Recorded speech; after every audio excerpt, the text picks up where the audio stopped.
Our next reader lived in South Carolina, Georgia, and Colorado before stumbling upon the magical city of Chicago. The first episode of her serialized novel, King Solomon's Wives, is available now on all ebook platforms. And if you read to the end, you get to vote on which character she has to write about next. Let's have a nice vote of applause now for the return of Holly McDowell.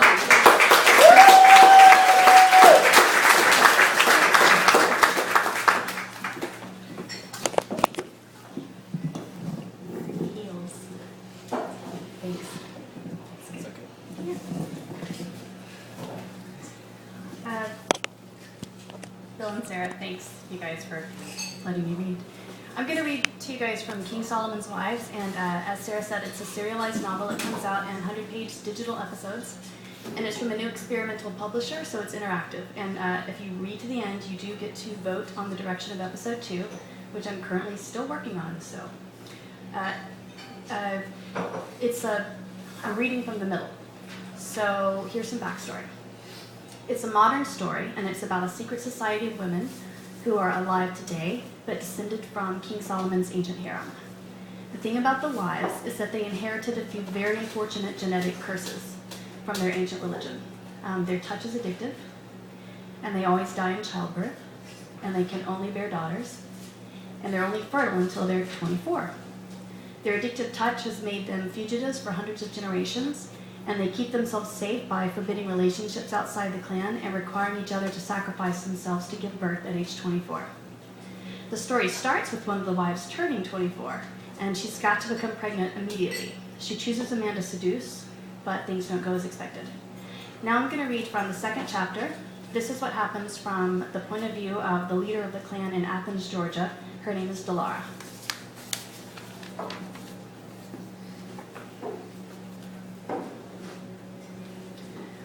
A young woman prowled the grounds of our secret home. She wasn't a hunter, obviously, and not a stray boy who touched one of my girls and followed her home. But she wasn't supposed to be here, and she was here because of me. Her name was Olivia, and fortunately, she'd called before she arrived, so I turned off the alarm at the gate. I couldn't have my girls worrying about her being here. At noon, the time of her professed visit, I walked the quarter-mile path to the gate and watched as Olivia rang the buzzer, which I'd also disabled. Her tiny blonde pigtails and pink t-shirt made her look younger than her 22 years. Even her tennis shoes were pink. Rhinestones sparkled from the pockets of her jeans. It wasn't the first time an outsider had come to our house. Wives had secluded themselves here for almost 30 years, and I'd heard stories about the occasional curious stranger from town. The clan leader always took responsibility for making the stranger go away and never come back. I would have to get rid of Olivia somehow, too. From my spying place, 100 feet away, I took up my phone and I dialed her. Hi. Yeah, it's me. No, I'm not home, and the women wouldn't let you in anyway because they don't know you. Yeah, you're probably scaring them off. It's a battered women's shelter, you know, so they've been through a lot. Right, they don't like visitors. Yes, you should leave. Okay, I have to go. After a few more minutes of waiting, Olivia turned sadly and got into her car, and I let out a sigh of relief. So I had given her our address and accepted her donations of clothes and casseroles. I had stopped by the Salvation Army store where she worked to say hi and ended up talking for an hour. So what? She couldn't just drop by for no reason. I couldn't allow her to cross that line. Why was Olivia so persistent? I tried to remember if I'd ever touched her. We'd spent a lot of time together the last couple of weeks. She might have put her hand over mine or nudged my elbow with hers. Maybe she'd sipped from my drink when I wasn't looking. I hadn't been taking my mitigation pills, because why would I? Never in my life had I thought I'd need mitigation pills. The combination of herbs and plant extracts lessened our addictive chemicals, but they also thinned our blood and stripped it of iron. They weakened us. We only took them when we had to. Now, apparently, Olivia was starting to feel addicted. I would have to call her later to end it, and I'd make damn sure I never touched her again. Olivia's appearance put me on guard. If it was so easy to interest someone and lure them to our home, perhaps none of us were being careful enough. My suspicions were heightened when I saw Pasha and Sasha, my rebellious 16-year-olds, lurking among some trees in the yard. They jabbered into their cell phones while smoking cigarettes. Maybe they were talking to other wives, but maybe not. I whistled to get their attention and nodded them toward the house, and they ended their calls. The kitchen needs cleaning, I told them, and they stalked inside. I followed, and I decided to take stock of our adherence to the rules. The air was filled with my sister's scents, slight body odor, the leather of shoes, the synthetic, fruity scents of shampoo and lotion. There was plenty of work to be done with 28 girls in the house. We didn't want anyone sniffing around, so we maintained the place ourselves. Even now, Miriam worked on retiling a shower while Harika painted the back exterior of the house. Yasmin and Nezakat were caring for the babies. Others were preparing for dinner. Once a girl hit 13, she would continue to learn basic skills like math and writing, but she began chores and responsibilities. There was always laundry to do and repairs to be made on the house. The teenage girls would garden again in a few months. When a girl reached 16, she'd go to work. We did everything from cleaning houses to dog walking, anything that kept the money off the books. I conducted some business online through sites like Etsy and eBay, and Sadie, the smartest of us all, had even learned computer programming and built websites for money. Sadie sat cross-legged on the living room floor now, working on the computer. Though she wore a cute blue garden hat and a pink hoodie, her appearance could not belie her maturity. She was respectful, hardworking, and creative, and she was probably making us money at that very moment. She carried herself like a leader, and the other girls respected her, but they also liked her enough to confide in her. If someone was bending the rules, Sadie might have heard about it. Sadie, I called her into the hallway. What's up, she asked, sliding her hands into her jean pockets. I asked, is Pasha dating behind my back, or any of the girls? I haven't heard anything, but they might not tell me if they were. That was true enough. And it was too easy to keep such a thing hidden. I thought of my own hidden exploits.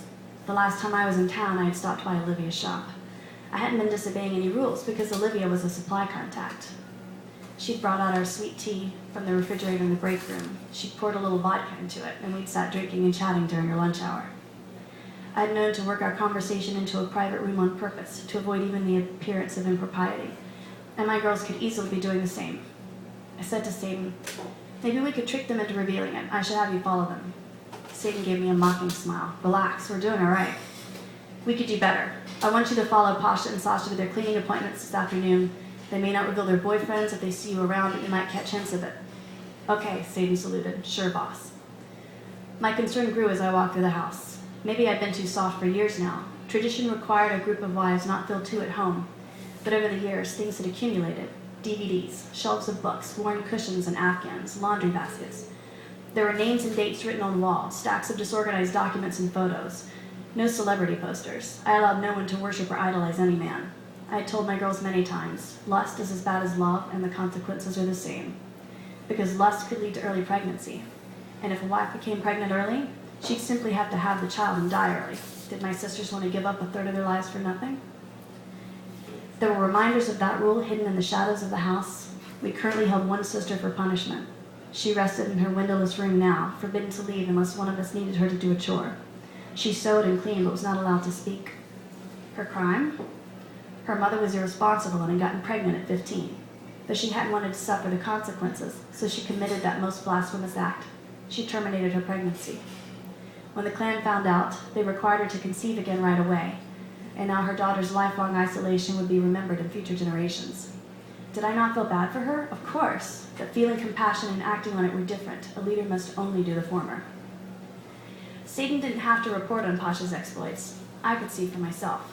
She and Sasha returned late, around 8 o'clock, from their house cleaning engagement, with stamps on their hands from some bar. I chastised them and sent them to help Harika paint. Other girls heard the exchange. They whispered about me as I passed the kitchen. Delara has no heart, one said. She's barely human, said another.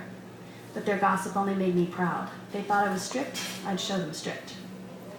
I stopped Satan in the hallway again and made her put down her laundry basket. Have you done escape drills lately? She let out a little laugh. Of course not, you haven't asked me to. Do I always have to ask? She tucked away her iPod. What's going on? Why are you upset? Why? Maybe because Olivia had come to the house. Maybe it had affected me more than I'd admitted. Satan took my hand and smacked it against hers roughly. You've kept us safe, and you'll keep doing so, she said. By the way, when we were out today, I saw that girl in town, the one who donated all the clothes and casseroles. I stepped back. Why were you talking to her? I wasn't really. I followed Pasha and Sasha like you said, and I saw that girl out. Olivia's her name, right? She works at the Salvation Army? I gave an annoyed shrug. I don't know, maybe. What about her? Well, she recognized me, I guess from that day you and I picked up the donations. She flagged me down and said to tell you to call her. Fine. I tried to move along, but Satan stopped me. "What's got you tense all of a sudden?" she asked. "I'm not tense."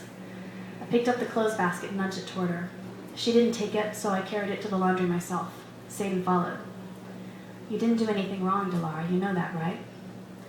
"What are you talking about? Sometimes I have to make contact with people outside the clan." "I know, I just meant I'm allowed, because everyone voted me leader, and I'm so careful that we haven't had a problem in years." Satan hovered. "Is there something you want to tell me?" I didn't even know what to tell her. I barely understood my own reasons for being upset. It was something about Olivia, she asked. I didn't have time for this. "Don't be dramatic." I shoved the clothes in the machine, poured the detergent, started the wash, and listened to the water sloshing. Satan took my hand and pressed something into it. I turned my palm over. It was mitigation pills.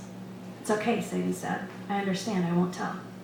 I slipped the pills back to her and shook my head. I needed to make changes. I would resume history lessons with my girls. I would reinstate nightly watches. I would not allow mistakes. I would end this thing with Olivia. I stalked to the back porch. The sun was setting and I smelled that rotten, herby scent of pot. It wasn't like I'd forbidden pot, but it was one more example of how my girls were not vigilant. I dialed Olivia's number. I would tell her never to contact me again, that I didn't have time to be friends. "Delara?" Her voice carried a slow southern accent. For some reason, I liked it. "Delara, are you there? Are you all right?" I could hear my girls chattering inside, so I walked further into the field behind our house. The falling sun cast orange light over the dirt. The evening was quiet, save a few insects buzzing. "Hi," I said. "Is everything all right, Delara?" "Yeah." Except there was something wrong with me. This quiet moment, speaking to Olivia, made me feel high. But better than after I'd smoked pot that one time. I felt the world was a good place, that I had much to look forward to. "Yeah, I just wanted to say I was sorry I missed you today." "Me too." Her voice soothed me, and I wanted to keep her talking. "What are you doing tonight?" "I thought I might watch a movie with Kate," she said. "She's made cupcakes." Olivia chattered about her day, and as I listened, I felt my body rise. I could have been floating. The sky was blue and full of fluffy clouds. The house didn't exist, my girls either. This feeling, wasn't it good? I mean, there were rules, which I had repeated a dozen times that week. But there was also this feeling, and every time I talked to Olivia, it caught me. Someone yelled, "Delara!" I turned to see Sadie, shading her eyes to see under the setting sun. I closed the phone, hanging up without saying goodbye. I walked back toward the house and put on an air of being in control. What a surprise, I could slip from one life into another so easily. Sadie was out of breath. "Delara, hunters."